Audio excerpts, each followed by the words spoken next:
ಸಾಲು ಸಾಲು ರಜೆ ವೀಕೆಂಡ್ ಹಿನ್ನೆಲೆ ಚಿಕ್ಕಮಗಳೂರಿನ ಮುಳ್ಳಯ್ಯನಗಿರಿ ಐಡಿ ಪೀಠ ಸಾಲಿಗೆ ಪ್ರವಾಸಿಗರ ದಂಡೆ ಹರಿದು ಬರ್ತಾ ಇದೆ. ಬೆಳಗ್ಗೆಯಿಂದಲೇ 1200 ವಾಹನಗಳು ಗಿರಿಶ್ರೇಣಿಗೆ ಎಂಟ್ರಿ ಕೊಟ್ಟಿವೆ. ಆನ್ಲೈನ್ ಬುಕಿಂಗ್ ಇದ್ದವರಿಗೆ ಮಾತ್ರ ಅವಕಾಶವನ್ನು ಕಲ್ಪಿಸಿದ್ದು, ಆನ್ಲೈನ್ ಬುಕಿಂಗ್ ಇಲ್ಲದ ವಾಹನಗಳನ್ನು ವಾಪಸ್ ಕಳಿಸಲಾಗುತ್ತಿದೆ. ಇನ್ನು ಬುಕಿಂಗ್ ಸಿಗದೆ ಪ್ರವಾಸಿಗರು ಪೊಲೀಸರ ಜೊತೆ ವಾಗ್ವಾದಕ್ಕಿಳಿದಿದ್ದಾರೆ.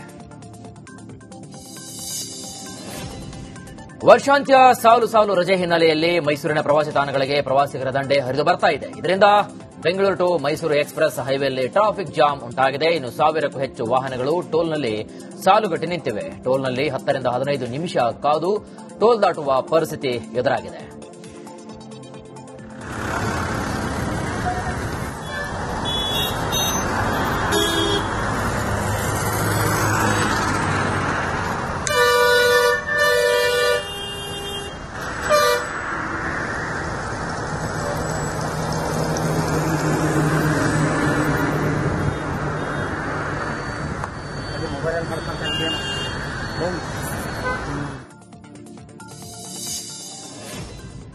ವರ್ಷಾಂತ್ಯ ಸಾಲು ಸಾಲು ರಜೆ ಹಿನ್ನೆಲೆ ಉಡುಪಿ ಶ್ರೀಕೃಷ್ಣ ಮಠಕ್ಕೆ ಭಕ್ತರ ದಂಡೆ ಹರಿದು ಬರ್ತಾ ಇದೆ. ಸಾಲುಗಟ್ಟಿ ನಿಂತು ಭಕ್ತರು ದೇವರ ದರ್ಶನವನ್ನ ಪಡೆದುಕೊಳ್ಳುತ್ತಿದ್ದಾರೆ. ಇನ್ನು ಮಠದ ಸುತ್ತ ಪಾರ್ಕಿಂಗ್ಗೆ ಜನ ಪರದಾಡ್ತಾ ಇದ್ದಾರೆ. ಕೃಷ್ಣ ಮಠದ ರಥಬೀದಿ ಭಕ್ತರಿಂದ ತುಂಬಿ ತುಳುಕ್ತಾ ಇದೆ.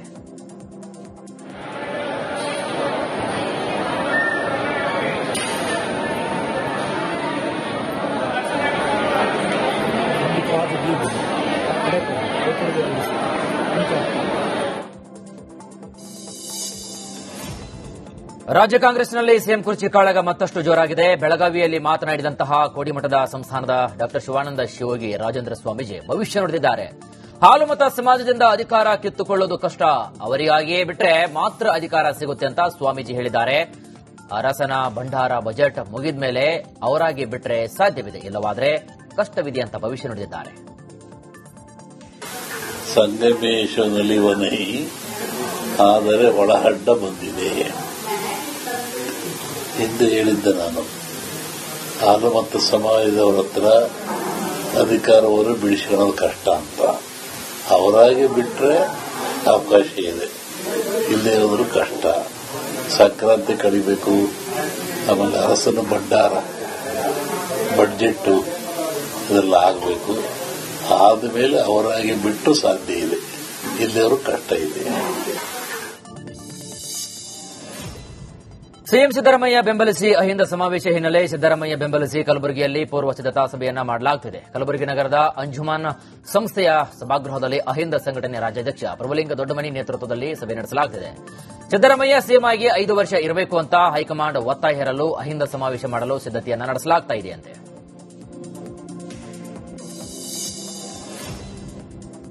ಮೈಸೂರು ಅರಮನೆ ಮುಂಭಾಗ ಹೀಲಿಯಂ ಸ್ಫೋಟವಾಗಿ ಗಂಭೀರವಾಗಿ ಗಾಯಗೊಂಡಿದ್ದ ಲಕ್ಷ್ಮಿ ನಿನ್ನೆ ಮೃತಪಟ್ಟಿದ್ದಾರೆ. ಲಕ್ಷ್ಮಿ ಮೃತದೇಹ ಬೆಂಗಳೂರಿನ ಶವಾಗಾರದಲ್ಲಿದ್ದು ಕುಟುಂಬಸ್ಥರ ಆಕ್ರಂದನ ಮುಗಿಲು ಮುಟ್ಟಿದೆ. ಇನ್ನು ಮೃತ ಲಕ್ಷ್ಮಿಗೆ ಒಬ್ಬ ಪುತ್ರಿ ಇದ್ದು ಸೀರೆಗೆ ಕುಚ್ಚು ಹಾಕಿ ಜೀವನವನ್ನು ನಡೆಸ್ತಾ ಇದ್ರು. ಇದೀಗ ಕುಟುಂಬಸ್ಥರು ಬಾಲಕಿ ನೆರವಿಗೆ ಬರಲಿ ಅಂತ ಆಗ್ರಹಿಸ್ತಾ ಇದ್ದಾರೆ. ಮಗಳಿಗೆ 2 ದಿನ ರಜೆ ಇರುವ ಕಾರಣ ಮೈಸೂರಿಗೆ ಬಂದಿದ್ಲು. ತಾಯಿಯ ಸಾವು ಮಗಳಿಗೆ ಇನ್ನೂ ಕೂಡ ಗೊತ್ತಾಗಿಲ್ಲ. ಸರ್ಕಾರವೇ ಮೃತಳ ಪುತ್ರಿ ಡಿಂಪಲ್ ಜವಾಬ್ದಾರಿಯನ್ನ ವಹಿಸಬೇಕು ಅಂತ ಹೇಳಿದ್ದಾರೆ.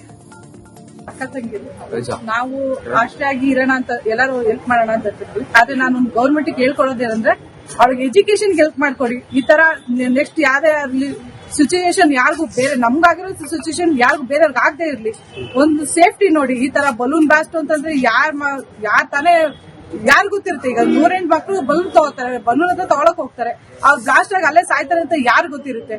ಇದು ಸರ್ಕಾರ ಒಂಚೂರು ಎಚ್ಚರಿಕೆಯಿಂದ ಇದೆಲ್ಲ ಕ್ರಮ ತಗೊಂಡ್ರೆ ಒಳ್ಳೆ.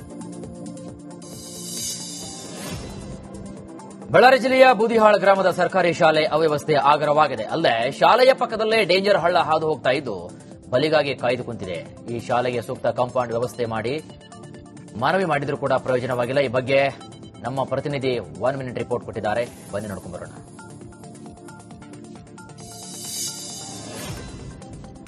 ಮಧ್ಯ ಕರ್ನಾಟಕ ಪ್ರವಾಸಿ ಸ್ಥಳ ಚಿತ್ರದುರ್ಗ ಕೋಟೆಗೆ ಪ್ರವಾಸಿಗರ ತಂಡೋಪತಂಡವಾಗಿ ಬರ್ತಿದ್ದಾರೆ. ಸರಣಿ ರಜೆ ಹಿನ್ನೆಲೆಯಲ್ಲಿ ಕೋಟೆಗೆ ಪ್ರವಾಸಿಗರು ಭೇಟಿ ನೀಡುತ್ತಿದ್ದಾರೆ. ಒನಕೆ ಓಬವ್ವ ಕಿಂಡಿ, ಗೋಪಾಲಸ್ವಾಮಿ ಹೊಂಡ, ಅಕ್ಕ ತಂಗಿ ಹೊಂಡ, ಹಳೇ ಮುರುಘಾಮಠ, ಸಂಪಿಗೆ ಸಿದ್ದೇಶ್ವರ ಮಠ ಸೇರಿದಂತೆ ನಾನಾ ಸ್ಥಳಗಳನ್ನು ಪ್ರವಾಸಿಗರು ಕಣ್ತುಂಬಿಕೊಳ್ತಿದ್ದಾರೆ. ಹುಬ್ಬಳ್ಳಿಯ ಇನಾಂ ವೀರಾಪುರದಲ್ಲಿ ನಡೆದಂತಹ ಮರ್ಯಾದೆ ಹತ್ಯೆ ಪ್ರಕರಣ ಇಡೀ ದೇಶದಾದ್ಯಂತ ಸುದ್ದಿಯಾಗಿದೆ. ಇಂದು ಮೃತ ಮಾನ್ಯ ಕೊಲೆಯಾದ ಸ್ಥಳಕ್ಕೆ ಸಚಿವ ಸಂತೋಷ್ ಲಾಡ್ ಭೇಟಿ ನೀಡಿದರು. ಘಟನೆ ಬಗ್ಗೆ ಹುಬ್ಬಳ್ಳಿ ಗ್ರಾಮೀಣ ಇನ್ಸ್ಪೆಕ್ಟರ್ ಮುರುಗೇಶ್ ಚನ್ನನ್ ಅವರಿಂದ ಮಾಹಿತಿಯನ್ನು ಪಡೆದುಕೊಂಡರು. ಜೊತೆಗೆ ವಿವೇಕಾನಂದನ ನಿವಾಸವನ್ನು ಕೂಡ ವೀಕ್ಷಣೆ ಮಾಡಿದರು. ದೇಶಾದ್ಯಂತ ವೋಟ್ ಚೋರಿ ಪ್ರಕರಣ ಸದ್ದು ಮಾಡ್ತಾ ಇದ್ದು, ಇದೀಗ ಬಾಗಲಕೋಟೆಯಲ್ಲಿ ಇಲ್ಲಿಯೂ ಕೂಡ ವೋಟ್ ಚೋರಿ ನಡೀತಾ ಇದೆಯಾ ಅನ್ನುವಂತ ಒಂದು ಅನುಮಾನ ಮೂಡ್ತಾ ಇದೆ. ಮುರಡಿ ಗ್ರಾಮದಲ್ಲಿ 18 ವಯಸ್ಸಿಗಿಂತ ಕಡಿಮೆ ಇರುವವರು ಕೂಡ ಮತದಾರ ಪಟ್ಟಿಯಲ್ಲಿ ಸೇರ್ಪಡೆಗೊಂಡಿದ್ದಾರೆ. ಒಟ್ಟು 6 ಮಂದಿ 18 ವಯೋಮಾನಕ್ಕಿಂತ ಕಡಿಮೆ ಇರುವುದು ಕಂಡುಬಂದಿದೆ.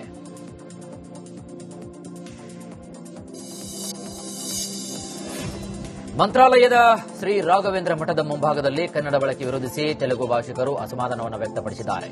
ರಾಯರ ಸ್ತೋತ್ರದ ಶ್ಲೋಕ ಕನ್ನಡ ಭಾಷೆಯ ಫಲಕಗಳು ರಾರಾಜಿಸುತ್ತಿರುವುದು, ಇದಕ್ಕೆ ತೆಲುಗು ಭಾಷಿಕರು ಆಕ್ರೋಶವನ್ನು ವ್ಯಕ್ತಪಡಿಸಿದ್ದಾರೆ. ಸಾಮಾಜಿಕ ಜಾಲತಾಣದಲ್ಲಿ ಆಂಧ್ರದ ಡಿಸಿಎಂ ಸಿಎಂಗೆ ಟ್ಯಾಗ್ ಮಾಡಿದ ಫೋಟೋ ಇದೀಗ ವೈರಲ್ ಆಗಿದೆ.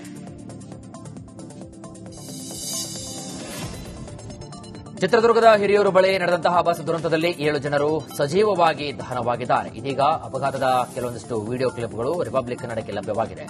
ಬಸ್ನಿಂದ ಬಚಾವಾದ ಗಗನಶ್ರೀ ತನ್ನ ಸ್ನೇಹಿತೆ ರಶ್ಮಿಗಾಗಿ ಹುಡುಕಾಟ ನಡೆಸಿದ್ದಾಳೆ. ವೈಟ್ ಪ್ಯಾಂಟ್ ಧರಿಸಿದ ಗಗನಶ್ರೀ ನನ್ನ ಫ್ರೆಂಡ್ ಎಲ್ಲಿದ್ದಾಳೆ ಅಂತ ಜನರನ್ನ ಕೇಳಿದ್ದಾಳೆ.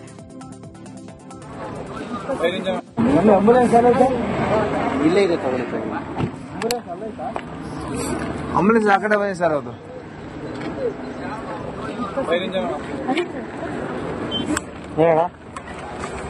ಇವ್ರ ಜೊತೆಗಾರ ಯಾರನ್ನ ಇದಾರೆ ಕೇಳ್ರಿ. ಒಂದು ರಶ್ಮಿ ಅಂತ ಹುಡುಗಿ. ಹೌದಾ, ನಿಮ್ಮಂಗೆ ಇದಾರ ಅಲ್ಲಿ 5 ಮೆಂಬರ್ಸ್ ಇದಾರ ಅಲ್ಲಿ ಬಂಕಲ್ಲಿ. ಹುಡುಗಿ ಮತ್ತೆ ಒಂದ್ 5 ನಿಮಿಷ ಇಲ್ಲಿ ಇಬ್ರು ಇಲ್ಲ. ಒಂದ್ 5 ನಿಮಿಷ ಫೋಟೋ ತೆಗೆದು ಹಾಕ್ತೀರ ಪಾಪ. ಇವರು ಒಂದ್ ಸ್ವಲ್ಪ ಇದಾಗ್ಬಿಟ್ಟಾರ. ಒಂದೇ ಒಂದು ಫೋಟೋ ತೆಗೆದು ಅಲ್ಲ ಒಂದು ಫೋಟೋ ತೆಗೆದು ಹಾಕ್ಬಿಟ್ರೆ ಇಲ್ಲಿ ನೋಡ್ಕೊಂಡ್ಬಿಟ್ರೆ ಅವ್ರಿಗೆ ಸಮಾಧಾನ ಆಗುತ್ತೆ ಅಂತ. ಆಗಾಳ ಒಂದ್ 5 ನಿಮಿಷ ಇಡೋ ಫೋಟೋ ತೆಗೆದು ಹಾಕ್ಬಿಡ್ರಿ ಅಂತ ಹೇಳ್ಬಿಡ್ರಿ ಸಮಯ.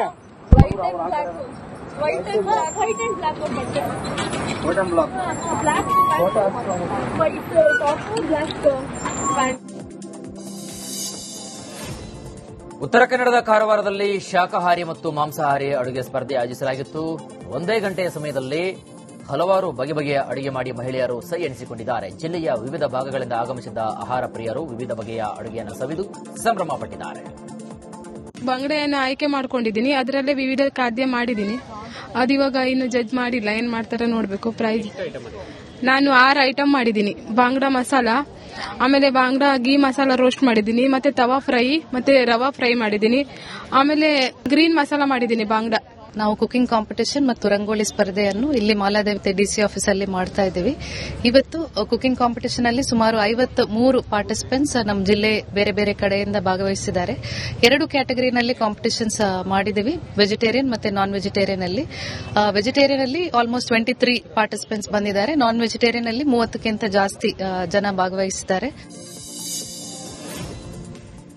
ಹೇಮಾವತಿ ಕೆನಾಲ್ ವಿಚಾರ ಇನ್ನೂ ಕೂಡ ಬೂದಿ ಮುಚ್ಚಿದ ಕೆಂಡದಂತಿದೆ. ಎಕ್ಸ್ಪ್ರೆಸ್ ಲಿಂಕ್ ಕೆನಾಲ್ ಯೋಜನೆಗೆ ತಾತ್ಕಾಲಿಕ ಬ್ರೇಕ್ ಬಿದ್ದರೂ ಆಕ್ರೋಶ ಮಾತ್ರ ಕಡಿಮೆಯಾಗ್ತಿಲ್ಲ. ಇನ್ನು ಈ ಯೋಜನೆ ಜಾರಿಯಾಗಲು ಬಿಡಲ್ಲ ಅಂತ ಬಿಜೆಪಿ ಶಾಸಕ ಸುರೇಶ್ ಗೌಡ ಮತ್ತೆ ಗುಡುಗಿದ್ದಾರೆ. ನಮ್ದು ಎಕ್ಸ್ಪ್ರೆಸ್ ಕ್ಯಾನಲ್ಗೆ ವಿರೋಧ ಇದೆ ಅಷ್ಟೇ. ನಮಗೆ ಮಾಗಡಿಗೆ ನೀರು ಕೊಡೋದಕ್ಕೆ ಆಗಲಿ ಬೇರೆ ಕಡೆ ಕೊಡೋದಕ್ಕೆ ನಮ್ದು ಯಾವ್ದು ತಕರಾರಿಲ್ಲ. ನಾವ್ ಹೇಳೋದೇನಂದ್ರೆ ನಮ್ಮ ಮೂಲ ಯೋಜನೆಗೆ ನೀರು ಕೊಟ್ಟ ಮೇಲೆ ಎಕ್ಸೆಸ್ ವಾಟರ್ ಸಮುದ್ರಕ್ಕೆ ಹೋಗುವಂತದನ್ನ ನಾವು ಮಾಗಡಿಗಾರ ಕೊಡ್ಲಿ ರಾಮನಗರಕ್ಕಾರ ಕೊಡ್ಲಿ ನಮ್ದೇನು ತಕರಾರಿಲ್ಲ. ಆದ್ರೆ ಎಕ್ಸ್ಪ್ರೆಸ್ ಕೆನಾಲ್ ಮುಖಾಂತರ ಕೊಡಬಾರ್ದು ಅನ್ನೋದೇ ನಮ್ದು ಕ್ಲಾರಿಟಿ ಇರೋದು, ವೆರಿ ಕ್ಲಿಯರ್ ಇರೋದು ಜಿಲ್ಲೆಯಲ್ಲಿರುವಂತ ಎಲ್ಲ ಶಾಸಕರದು. ಆದ್ರೆ ಶ್ರೀರಂಗ ಯೋಜನೆ ಇವತ್ತು ನೀರು ಎಕ್ಸೆಸ್ ಇದೆ, ಡ್ರಾ ಮಾಡಿ ತಗೊಂಡು ಹೋಗ್ತಿದ್ದಾರೆ. ಅದರಿಂದ ನಮ್ದೇನಾದ್ರೂ ತಕರಾರಿಲ್ಲ. ಎಕ್ಸ್ಪ್ರೆಸ್ ಕೆನಾಲ್ ಅಂತೂ ನಾವು ಯಾವುದೇ ಕಾರಣಕ್ಕೂ ಅದನ್ನ ನಾವು ಬಿಡಲ್ಲ. ಅದು ಮೀಟಿಂಗ್ ಆಗಬೇಕು, ಆಗುವಗಳು ಚರ್ಚೆ ಆಗಬೇಕು, ಸೈಂಟಿಫಿಕ್ ಆಗೋದಿಲ್ಲ ಅಂತ ಹೇಳಿ ನಾವು ಆಲ್ರೆಡಿ ಹೇಳಿದ್ದೇವೆ. ಡಿ.ಕೆ. ಶಿವಕುಮಾರ್ ಅವರು ಕೂಡ ವಿಸಿಟ್ ಮಾಡಿದ್ದಾರೆ. ಅವ್ರ ಮುಂದೆ ಮುಖ್ಯಮಂತ್ರಿ ಆಗುವಂತ ಆಕಾಂಕ್ಷಿ ಇರೋರು ಎಲ್ಲರನ್ನೂ ಒಟ್ಟಿಗೆ ಕರ್ಕೊಂಡು ಹೋಗ್ಬೇಕು ಅಂತ ಹೇಳಿ ಅವ್ರಿಗೂ ಕೂಡ ನಾನು ವಿನಂತಿ ಮಾಡ್ಕೊಳ್ತೀನಿ. ಮುರುಡೇಶ್ ಯಂತ್ರ ಪ್ರಕರಣದ ವರದಿಯ ಆದೇಶವನ್ನ ಬೆಳತಂಗಡಿ ಕೋರ್ಟ್ ಡಿಸೆಂಬರ್ 29ಕ್ಕೆ ಮುಂದೂಡಿದೆ. ಎಸ್ಐಟಿ ಅಧಿಕಾರಿಗಳು ನವೆಂಬರ್ 20ರಂದು ಬೆಳತಂಗಡಿ ಕೋರ್ಟ್ಗೆ ಸುಳ್ಳು ಸಾಕ್ಷಿ ಕುರಿತು ಬಿಎನ್ಎಸ್ಎಸ್ ಕಲಂ 215 ಅಡಿಯಲ್ಲಿ ವರದಿಯನ್ನ ಸಲ್ಲಿಸಿತ್ತು. ಈಗ ವರದಿಯ ಕುರಿತು ಆದೇಶ ಕಾಯ್ದಿರಿಸಿದ್ದ ಬೆಳತಂಗಡಿ ನ್ಯಾಯಾಲಯ ಮತ್ತೆ ಆದೇಶವನ್ನ ಡಿಸೆಂಬರ್ 29ಕ್ಕೆ ಮುಂದೂಡಿದೆ.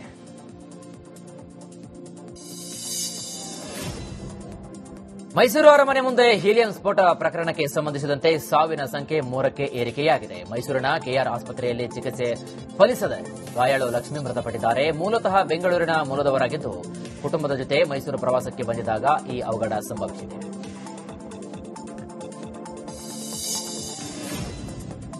ಹುಬ್ಬಳ್ಳಿಯ ಇನಾಮಿರಾಪುರ ಗ್ರಾಮದಲ್ಲಿ ನಡೆದಂತಹ ಮರ್ಯಾದೆ ಹತ್ಯೆ ಪ್ರಕರಣದಲ್ಲಿ ಗಾಯಗೊಂಡವರು ಆಸ್ಪತ್ರೆಯಲ್ಲಿ ಚಿಕಿತ್ಸೆಯನ್ನು ಪಡೆಯುತ್ತಾ ಇದ್ದಾರೆ. ಗಾಯಾಳುಗಳನ್ನು ಜಿಲ್ಲಾ ಉಸ್ತುವಾರಿ ಸಚಿವರಾದ ಸಂತೋಷ್ ಲಾಡ್ ಭೇಟಿ ಮಾಡಿ ಆರೋಗ್ಯವನ್ನು ವಿಚಾರಿಸಿದ್ದು ತಪ್ಪಿತಸ್ಥರ ವಿರುದ್ಧ ಕ್ರಮವನ್ನು ಕೈಗೊಳ್ಳುತ್ತೇವೆ ಅಂತ ಭರವಸೆ ನೀಡಿದ್ದಾರೆ. ಏನಿದೆ ಈ ಆನರ್ ಕಿಲ್ಲಿಂಗ್ ಅಂತ ನಾವೇನ್ ಹೇಳ್ತೀವಿ, ಸ್ವಾತಂತ್ರ್ಯ ಸಿಕ್ಕ 80 ವರ್ಷ ಆಗ್ಲಿಕ್ಕೆ ಬಂತು, ಇನ್ನಾದ್ರೂ ಇಂಥ ವ್ಯವಸ್ಥೆಯಲ್ಲಿ ನಾವು ಇದೀವಲ್ಲ ಅಂತಕ್ಕಂಥದ್ದೇ ಒಂದು ಮನಸ್ತಾಪ. ಇಂಥ ಒಂದು ದೃಶ್ಯ ಯಾರು ನೋಡಬಾರ್ದು ಸಮಾಜದಲ್ಲಿ. ಈ ಸಮಾನತೆ ಬಗ್ಗೆ ನಾವೇನು ಹೋರಾಟ ಮಾಡ್ತಾ ಇದೀವಿ, ಎಲ್ಲೋ ಒಂದು ಜಾಗದಲ್ಲಿ ಮನುಷ್ಯತ್ವ ಮೇಲೆ ಬರಬೇಕಂತಕ್ಕಂಥ ಒಂದು ಈ ಸಂದರ್ಭದಲ್ಲಿ ಹೇಳಿ, ಇವತ್ತು ಜಿಲ್ಲಾಡಳಿತ, ನಮ್ಮ ಪೊಲೀಸ್ ಆಗಿರಲಿ ಅಥವಾ ವಿಶೇಷವಾಗಿ ನಮ್ಮ ಈ ಡಾಕ್ಟರ್ ಬಹಳಷ್ಟು ಸ್ಪಂದಿಸಿ ಯಾರಿಗೆ ಇಂಜುರಿ ಆಗಿತ್ತು, ಗ್ರೇವ್ ಇಂಜುರೀಸ್ ಆಗಿತ್ತು, ಎಸ್ಪೆಷಲಿ ಅವ್ರ ತಾಯಿಗೆ, ಓನ್ಲಿ ಏಜ್ 38 ಇಯರ್ಸ್, ಅವರಿಗೆ ತತ್ಕ್ಷಣ ಅಟೆಂಡ್ ಮಾಡಿ ಇಲ್ಲಿ ಅವರಿಗೆ ಜೀವ ಉಳಿಸ್ತಕ್ಕಂಥ ಒಂದು ಕೆಲಸ ನಮ್ಮ ಈ ಡಾಕ್ಟರ್ ವಿವೇಕಾನಂದ ಹಾಸ್ಪಿಟಲ್ ಅವರು ಮಾಡಿದ್ದಾರೆ. ಅದ್ರ ಜೊತೆಗೆ ಪೊಲೀಸರು ಇನ್ ಟೈಮು ಆಕ್ಟ್ ಮಾಡಿ ಇನ್ನೇನು ಅನಾಹುತ ಆಗ್ತಕ್ಕಂಥದಕ್ಕೆ ನಿಂದ್ರಿಸಿದ್ದಾರೆ. ಹಂಗಾಗಿ ಇವತ್ತು ನಮ್ಮ ಇಲಾಖೆ, ನಮ್ಮ ಪೊಲೀಸ್ ಇಲಾಖೆ ಆಗಿರಲಿ, ಜಿಲ್ಲಾಡಳಿತ ಆಗಿರಲಿ ಅಥವಾ ನಮ್ಮ ಸರ್ಕಾರ ವತಿಯಿಂದ ಏನು ಆಗಬೇಕು ಅದು ನಾನು ನೇರವಾಗಿ ಸಂಪರ್ಕ ಎಸ್ಪಿ ಅವ್ರ ಜೊತೆಗೆ, ಡಿಸಿ ಅವ್ರ ಜೊತೆಗಿದ್ದು ಏನು ಮಾಡಬೇಕು ಅದನ್ನ ಮಾಡಿದ್ದೇವೆ. ಸಿಒ ಅವರು ಕೂಡ ಇದ್ರು, ಎಲ್ಲ ಮಾಡಿದ್ದೇವೆ. ಆದರೆ ಇದು ಯಾವ ರೀತಿ ಹೇಳ್ಬೇಕು ಅಂತಕ್ಕಂಥದ್ದು ನನಗೆ ಮಾತಿಲ್ಲ. ಆದರೆ ಇವತ್ತು ಇಡೀ ಸರ್ಕಾರ ನಮ್ಮ ಈ ಹುಡುಗನ ಫ್ಯಾಮಿಲಿ ಹಿಂದೆ. ಹಾವೇರಿಯಲ್ಲಿ ಅಕ್ರಮ ಪಡಿತರ ಅಕ್ಕಿಯನ್ನ ವಶಕ್ಕೆ ಪಡೆಯಲಾಗಿದೆ. ಹಾವೇರಿಯ ಎಪಿಎಂಸಿಯಲ್ಲಿ ಸಂಗ್ರಹಿಸಿಟ್ಟಿದ್ದಂತಹ ಬರೋಬ್ಬರಿ 63 ಟನ್ ಅಕ್ಕಿಯನ್ನ ಆಹಾರ ಇಲಾಖೆಯ ಸಿಬ್ಬಂದಿ ಜಪ್ತಿ ಮಾಡಿದೆ. ಅಲ್ಲದೆ 3 ಲಾರಿ ಸಮೇತ ಓರ್ವನನ್ನ ವಶಕ್ಕೆ ಪಡೆದಿದ್ದಾರೆ. ಹಾವೇರಿ ನಗರ ಪೊಲೀಸ್ ಠಾಣೆಯಲ್ಲಿ ಪ್ರಕರಣ ದಾಖಲಾಗಿದೆ.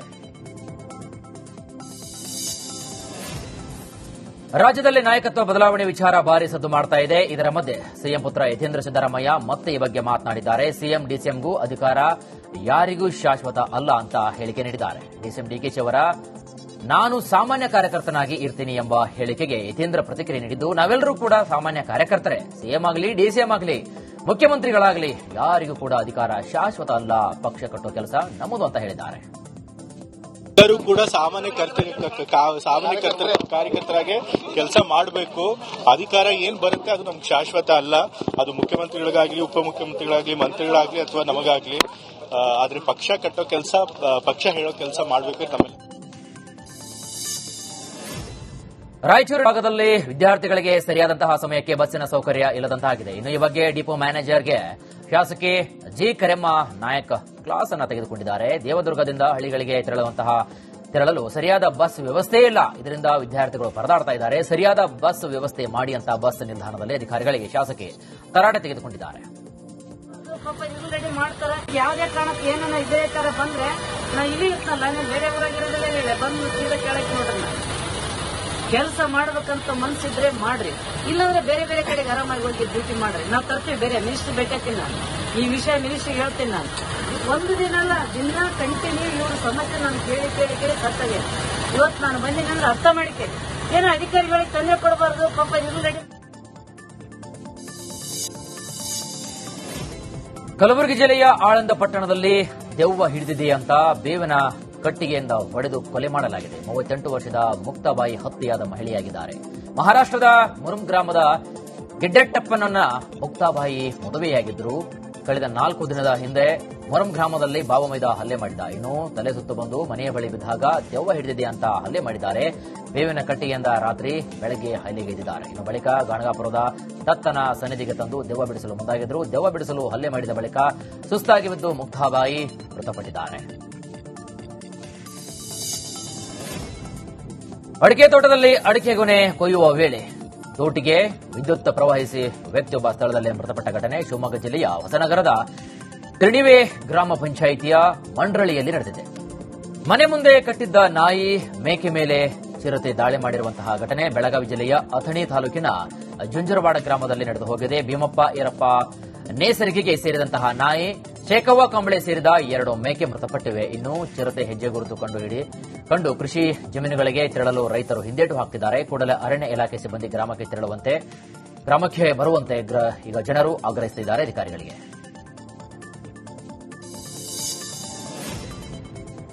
ಮೈಸೂರಿನ ಅಂಬಾವಿಲಾಸದ ಜಯಮಾರ್ತಾಂಡ ದ್ವಾರದ ಬಳಿ ಸಂಭವಿಸಿದಂತಹ ಸ್ಫೋಟ ಪ್ರಕರಣ ದೇಶದಾದ್ಯಂತ ಸಂಚಲನವನ್ನು ಮೂಡಿಸಿದೆ.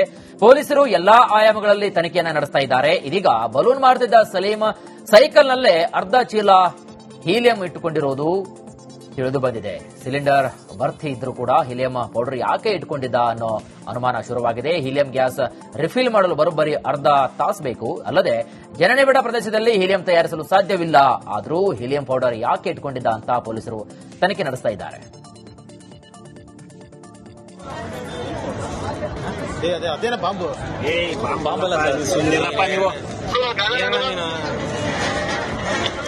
ಪೌಡ್ರ್ ಇತ್ತಲ್ಲ ಅದಕ್ಕೆ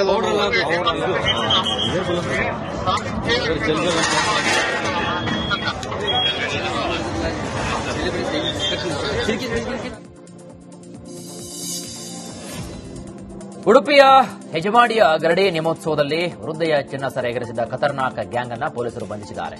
ತಮಿಳುನಾಡು ಮೂಲದ ಶೀತಲ್, ಕಾಳಿಯಮ್ಮ, ಮಾರಿಯಮ್ಮ ಎಂಬ 3 ಕಳಿಯರನ್ನ ಬಂಧಿಸಲಾಗಿದೆ. ಶ್ರೀ ಬ್ರಹ್ಮ ಬೈದರ್ಕಳ ಗರಡಿ ನೇಮೋತ್ಸವದಲ್ಲಿ ಈ ಒಂದು 3 ವೃದ್ಧೆಯ ಚಿನ್ನದ ಸರವನ್ನು ಕಳ್ಳತನ ಮಾಡಿದ್ರು. ಕಳ್ಳಿಯರ ಕೈಚಳಕ ದೇಗುಲದ ಸಿಸಿ ಕ್ಯಾಮೆರಾದಲ್ಲಿ ಸೆರೆಯಾಗಿತ್ತು. ಇದೀಗ ಈ 3 ದಕ್ಷಿಣ ಕನ್ನಡದ ಪುತ್ತೂರಿನಲ್ಲಿ ಲಾಕ್ ಆಗಿದ್ದಾರೆ. ಸಾಲು ಸಾಲು ರಜೆ ಹಿನ್ನೆಲೆ ದಕ್ಷಿಣ ಕನ್ನಡದ ಬೆಳ್ತಂಗಡಿಯಲ್ಲಿರುವಂತಹ ಶ್ರೀ ಕ್ಷೇತ್ರ ಧರ್ಮಸ್ಥಳಕ್ಕೆ ಭಕ್ತರ ದಂಡೆ ಹರಿದು ಬರ್ತಾ ಇದೆ. ಸರದಿ ಸಾಲಿನಲ್ಲಿ ನಿಂತು ಭಕ್ತರು ಮಂಜುನಾಥನ ದರ್ಶನವನ್ನ ಪಡಿತಾ ಇದ್ದಾರೆ. ಬೆಂಗಳೂರು, ಮೈಸೂರು, ಮಂಡ್ಯ ಸೇರಿದಂತೆ ಉತ್ತರ ಕರ್ನಾಟಕದಿಂದಲೂ ಕೂಡ ಜನ ಬರ್ತಿದ್ದಾರೆ. ನೋಡು, ಬ್ಯಾಂಗ್ಳೂರಿಂದ ಬಂದಿರೋದು, ತುಂಬಾ ಹಾಲಿಡೇಸ್ ಇದೆಯಲ್ಲ, ಅದಕ್ಕೋಸ್ಕರ ಜನ ಜಾಸ್ತಿ ಇದ್ದಾರೆ. ನಾರ್ಮಲ್ ಡೇಸ್ಗಿಂತ ಜನ ಜಾಸ್ತಿ ಇದ್ದಾರೆ. ಈಗ ರಶ್ ಇದೆ. ಈಗ ದರ್ಶನ ಒಳ್ಳೆ ದರ್ಶನ ಆಯ್ತು. ಇಲ್ಲಿಗೆ ಮಾತ್ರ ಬಂದಿದ್ದೀವಿ ಸದ್ಯಕ್ಕೆ, ಇನ್ನು ಪ್ಲಾನ್ ಮಾಡಿಲ್ಲ, ನೋಡ್ಬೇಕು. ಇಲ್ಲ, ಫ್ರೆಂಡ್ಸ್ ಜೊತೆ ಬಂದಿತ್ತು. ಬ್ಯಾಂಗ್ಳೂರಿಂದ ಬಂದಿರೋದು, ತುಂಬಾ ಹಾಲಿಡೇಸ್.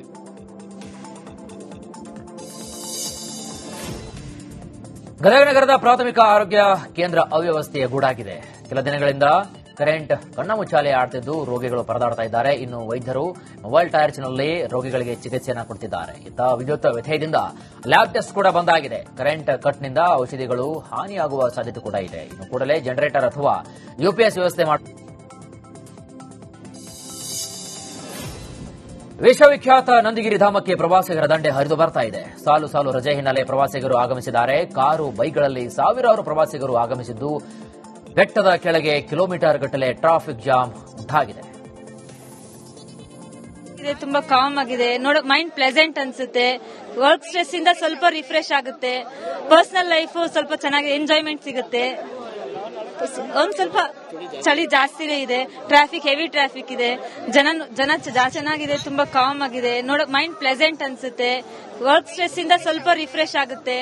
ಪರ್ಸನಲ್ ಲೈಫ್ ಸ್ವಲ್ಪ ಚೆನ್ನಾಗಿದೆ. ನಂದಿ ಹಿಲ್ಸ್ ये लेके मैं 5 टाइम्स आया. यहाँ पे बहुत मतलब अर्ली मॉर्निंग आने में बहुत अच्छा लगता है और सनसेट देखने के लिए मोर क्राउड फीलिंग मोर. ಕೇಂದ್ರ ಸರ್ಕಾರ ಸಬ್ಕಾ ಸಾಥ್ ಸಬ್ಕಾ ವಿಕಾಸ್ ಘೋಷಣೆಯೊಂದಿಗೆ ಆರ್ಥಿಕ ಸ್ಥಿರತೆ, ಹಣಕಾಸಿನ ಪಾರದರ್ಶಕತೆ ಮತ್ತು ಸಮಾವೇಶದ ಬೆಳವಣಿಗೆಯನ್ನ ಗುರಿಯಾಗಿಸಿಕೊಂಡು ಹಲವು ಮಹತ್ವದ ಸುಧಾರಣೆಗಳನ್ನು ಜಾರಿಗೆ ತಂದಿದ್ದು ಅವುಗಳನ್ನು ಸಮಾಜದ ಕಟ್ಟ ಕಡೆ ವ್ಯಕ್ತಿಗೂ ಕೂಡ ತಲುಪಿಸಬೇಕು ಅಂತ ಸಂಸದ ಬಿವೈ ರಾಘವೇಂದ್ರ ಬ್ಯಾಂಕ್ ಅಧಿಕಾರಿಗಳಿಗೆ ಸೂಚನೆ ಕೊಟ್ಟಿದ್ದಾರೆ. ಇನ್ನು ಜಿಲ್ಲಾ ಪಂಚಾಯತ್ ಸಭಾಂಗಣದಲ್ಲಿ ನಡೆದಂತಹ ಜಿಲ್ಲಾ ಮಟ್ಟದ ಸಲಹಾ ಸಮಿತಿ ಹಾಗೂ ಜಿಲ್ಲಾ ಮಟ್ಟದ ಪರಿಶೀಲನಾ ಸಮಿತಿ ಸಭೆಯಲ್ಲಿ ಬ್ಯಾಂಕಿಂಗ್ ಮತ್ತು ಆರ್ಥಿಕ ಪ್ರಗತಿ ಪರಿಶೀಲನೆ ನಡೆಸಿದ ರಾಘವೇಂದ್ರ ಸಮಾಜದ ಕಟ್ಟಕಡೆಯ ವ್ಯಕ್ತಿಗೂ ಬ್ಯಾಂಕಿಂಗ್ ಸೌಲಭ್ಯ ಮತ್ತು ಆರ್ಥಿಕ ಭದ್ರತೆ ಒದಗಿಸುವುದು ಪ್ರಧಾನಿ ಮೋದಿ ಪ್ರಮುಖ ಧ್ಯೇಯವಾಗಿದೆ ಅಂತ ಹೇಳಿದರು. ಪಿಎಂ ಸ್ವನಿಧಿ ಮುದ್ರಾ ಯೋಜನೆ, ಪಿಎಂ ವಿಶ್ವಕರ್ಮ, ಪಿಎಂ ಸೂರ್ಯಗರ್ ಹಾಗೂ ರೈತರಿಗಾಗಿ ಕಿಸಾನ್ ಕ್ರೆಡಿಟ್ ಕಾರ್ಡ್ನಂತಹ ಮಹತ್ವಾಕಾಂಕ್ಷಿ ಯೋಜನೆಗಳು ಅಂಕಿಅಂಶಗಳಿಗೆ ಸೀಮಿತವಾಗದೆ ಅರ್ಹ ಫಲಾನುಭವಿಗಳಿಗೆ ತಲುಪಬೇಕು ಅಂತ ಹೇಳಿದ್ದಾರೆ. ನಿಂತಿದ್ದ ಲಾರಿಗೆ ಕಾರು ಡಿಕ್ಕಿಯಾಗಿ ಸ್ಥಳದಲ್ಲಿ ಇಬ್ಬರು ಮೃತಪಟ್ಟ ಘಟನೆ ಮಂಡ್ಯ ಜಿಲ್ಲೆಯ ಮದ್ದೂರು ತಾಲೂಕಿನ ಗೆಜ್ಜಲಗೆರೆ ಬಳಿಯ ಮೈಸೂರು ಟು ಬೆಂಗಳೂರು ರಾಷ್ಟ್ರೀಯ ಹೆದ್ದಾರಿಯ ಸರ್ವಿಸ್ ರಸ್ತೆಯಲ್ಲಿ ನಡೆದು ಹೋಗಿದೆ. ಮಂಡ್ಯದ ಕಾರು ಚಾಲಕ ಗೋವಿಂದರಾಜು ಹಾಗೂ ಅಶೋಕ್ ಸ್ಥಳದಲ್ಲಿ ಮೃತಪಟ್ಟಿದ್ದಾರೆ. ಮತ್ತೊಬ್ಬನ ಸ್ಥಿತಿ ಅತ್ಯಂತ ಗಂಭೀರವಾಗಿದೆ. ಮೃತದೇಹವನ್ನು ಮದ್ದೂರು ಆಸ್ಪತ್ರೆಗೆ ಮರಣೋತ್ತರ ಪರೀಕ್ಷೆಗೆ ರವಾನಿಸಲಾಗಿದೆ.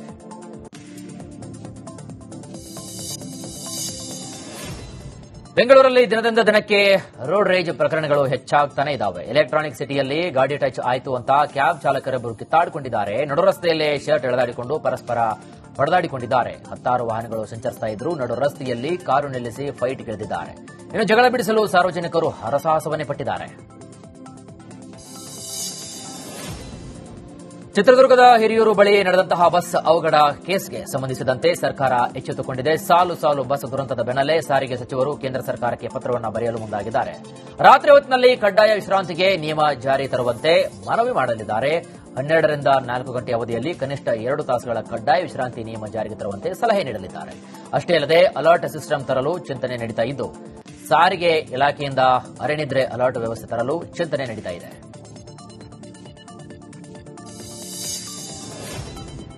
ಮೈಸೂರಿನ ಅಂಬಾವಿಲಾಸದ ಜಯಮಾರ್ತಾಂಡ ದ್ವಾರದ ಬಳಿ ಸಂಭವಿಸಿದಂತಹ ಸ್ಫೋಟದಲ್ಲಿ ಗಾಯಗೊಂಡಿದ್ದ ಮಂಜುಳಾ ನಿನ್ನೆ ಮೃತಪಟ್ಟಿದ್ದಾರೆ.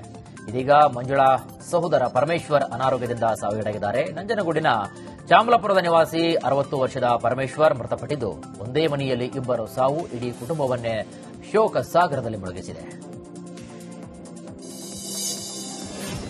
ಇನ್ನು ಮೈಸೂರು ಬ್ಲಾಸ್ಟ್ನಲ್ಲಿ ಬಲೂನ್ ಮಾರ್ತಿದ್ದ ಸಲೀಂ ಮೃತಪಟ್ಟಿದ್ದು, ದೇವರಾಜ್ ಪೊಲೀಸರು ತನಿಖೆಯನ್ನ ಚುರುಕುಗೊಳಿಸಿದ್ದಾರೆ. ಇದೀಗ ಉತ್ತರ ಪ್ರದೇಶದ ಕನೌಜ್ ಗ್ರಾಮದ ತೋಫಿಯಾ ಗ್ರಾಮದ ಸಲೀಂ ಹಿನ್ನೆಲೆ ಜಾಲಾಡ್ತಿದ್ದಾರೆ. ಯುಪಿ ಪೊಲೀಸರ ಜೊತೆ ನಿರಂತರ ಸಂಪರ್ಕ ಮಾಡಿ ಸಲೀಂ ಹಿನ್ನೆಲೆ ಕೆದಕ್ತಾ ಇದ್ದಾರೆ. ಇದೀಗ ಸಲೀಂ 5 ಎಕರೆ ಕೃಷಿ ಜಮೀನು ಹೊಂದಿರುವುದು ಇದೀಗ ತಿಳಿದು ಬಂದಿದೆ. ಕೃಷಿ ಬಿಟ್ಟು ಕೆಲ ತಿಂಗಳ ಹಿಂದೆ ಬಲೂನ್ ಮಾರಲು ಮೈಸೂರಿಗೆ ಬಂದಿದ್ದಾನೆ. ಆದರೂ ಕೃಷಿ ಬಿಟ್ಟು ಬಲೂನ್ ಮಾರಲು ಬಂದಿದ್ಯಾಕೆ ಎಂಬುದರ ಬಗ್ಗೆ ಪೊಲೀಸರು ತನಿಖೆಯನ್ನು ನಡೆಸಿದ್ದಾರೆ. ದೆಹಲಿ ಸ್ಫೋಟದ ಬಳಿಕ ದೇಶದಾದ್ಯಂತ ಪೊಲೀಸರು ಅಲರ್ಟ್ ಆಗಿದ್ದಾರೆ. ಆದರೆ ಮೈಸೂರಿನ ಅರಮನೆ ಬಳಿ ಸಂಭವಿಸಿದ ಸ್ಫೋಟ ಆತಂಕವನ್ನು ಸೃಷ್ಟಿ ಮಾಡಿದೆ. ಇದು ಅರಮನೆಯ ಸಿಬ್ಬಂದಿಯ ಬೇಜವಾಬ್ದಾರಿತನಕ್ಕೆ ಸಾಕ್ಷಿಯಾಗಿದೆ. ಬಲೂನ್ ತುಂಬುವ ಹೀಲಿಯಂ ಸ್ಫೋಟದ ದೃಶ್ಯ ಯಾವುದೇ ಸಿಸಿಟಿವಿಯಲ್ಲಿ ಸರಿಯಾಗಿಲ್ಲ. ಜಯಮಾರ್ತಾಂಡ ದ್ವಾರದಿಂದ ಕೇವಲ 20 ಅಡಿ ದೂರ ಇರುವಂತಹ 360 ಡಿಗ್ರಿ ಕ್ಯಾಮೆರಾದಲ್ಲಿ ಬ್ಲಾಸ್ಟ್ನ ಯಾವುದೇ ದೃಶ್ಯ ಕೂಡ ಸರಿಯಾಗಿಲ್ಲ. ಬೀದರ್ನ ಓಲ್ಡ್ ಸಿಟಿಯಲ್ಲಿ ಇಂದಿರಾ ಕ್ಯಾಂಟೀನ್ ಉದ್ಘಾಟನೆ ಆಗದೆ ಧೂಳು ಹಿಡಿತಾ ಇತ್ತು. ಈ ಬಗ್ಗೆ ರಿಪಬ್ಲಿಕ್ ಕನ್ನಡ ವರದಿ ಮಾಡಿತ್ತು. ಇದೀಗ ಪೌರಾಡಳಿತ ಸಚಿವ ರಹೀಂ ಖಾನ್ ಇಂದಿರಾ ಕ್ಯಾಂಟೀನ್ ಉದ್ಘಾಟಿಸಿದ್ದಾರೆ. ಇನ್ನು ಊಟ ತಿಂಡಿ ಗುಣಮಟ್ಟದಿಂದ ಕೂಡಿರಬೇಕು ಅಂತ ಸಿಬ್ಬಂದಿಗೆ ಸಚಿವರು ಸೂಚನೆ ನೀಡಿದ್ದಾರೆ.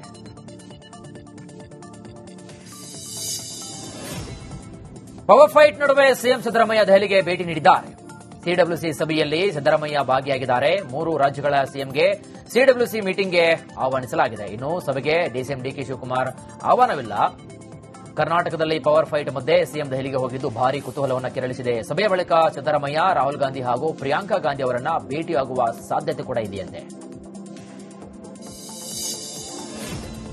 ಸಾಲು ಸಾಲು ರಜೆ ಹಿನ್ನೆಲೆ ಚಿಕ್ಕಬಳ್ಳಾಪುರ ಜಿಲ್ಲೆಯ ನಂದಿ ಗ್ರಾಮದಲ್ಲಿ ಭೋಗನಂದೀಶ್ವರ ದೇಗುಲಕ್ಕೆ ಭಕ್ತರ ದಂಡೆ ಹರಿದು ಬರ್ತಾ ಇದೆ. ದೇವರ ದರ್ಶನವನ್ನು ಪಡೆದು ನಂದಿಬೆಟ್ಟ ಸುತ್ತಾ ಇದ್ದಾರೆ. ಚಿತ್ರದುರ್ಗದ ಹಿರಿಯೂರಿನ ಜಾವಗೊಂಡನಹಳ್ಳಿಯ ಹೆದ್ದಾರಿ ಆಕ್ಸಿಡೆಂಟ್ ಹಾಟ್ ಸ್ಪಾಟ್ ಆಗಿದೆ. ಬಸ್ ದುರಂತದ ಕೇವಲ 200 ಮೀಟರ್ ದೂರದಲ್ಲಿ ಕಾರುಗಳ ಮಧ್ಯೆ ಸರಣಿ ಅಪಘಾತ ಸಂಭವಿಸಿದೆ. 3 ಕಾರುಗಳು ಜಖಂಗೊಂಡಿದ್ದು, ಅದೃಷ್ಟವಶಾತ್ ಪ್ರಾಣಾಪಾಯದಿಂದ ಪ್ರಯಾಣಿಕರು ಪಾರಾಗಿದ್ದಾರೆ. ಇನ್ನು ಅಪಘಾತದ ಸ್ಥಳಕ್ಕೆ ಹಿರಿಯೂರು ಗ್ರಾಮಾಂತರ ಠಾಣಾ ಪೊಲೀಸರು ಭೇಟಿ ನೀಡಿ ಪರಿಶೀಲನೆ ನಡೆಸಿದ್ದಾರೆ. ದಾವಣಗೆರೆಯ ಜಯನಗರದ ಮನೆಯೊಂದರಲ್ಲಿ 5 ಅಡಿ ಉದ್ದದ ನಾಗರಹಾವು ಪ್ರತ್ಯಕ್ಷವಾಗಿದೆ. ಬಾಲಕನ ಶೂ ಒಳಗೆ ಅಡಗಿ ಕೂತಿತ್ತು. ಬೆಳಗ್ಗೆ ಶಾಲೆಗೆ ಹೋಗುವಾಗ ಗಡಿಬಿಡಿಯಲ್ಲಿದ್ದಂತಹ ಬಾಲಕ ಶೂ ಕೈಗೆತ್ತಿಕೊಳ್ಳುವಷ್ಟರಲ್ಲಿ ಹಾವು ಬುಸುಗುಟ್ಟಿದೆ. ತಕ್ಷಣ ಮನೆಯವರನ್ನ ಕರೆದು ಹಾವು ತೋರಿಸಿದ್ದಾರೆ. ವಿಷಯ ತಿಳಿದು ಸ್ಥಳಕ್ಕೆ ಆಗಮಿಸಿದ ಸ್ನೇಕ್ ಬಸಣ್ಣ ಅವರು ಹಾವನ್ನ ಹಿಡಿದು ಸುರಕ್ಷಿತ ಸ್ಥಳಕ್ಕೆ ಬಿಟ್ಟಿದ್ದಾರೆ.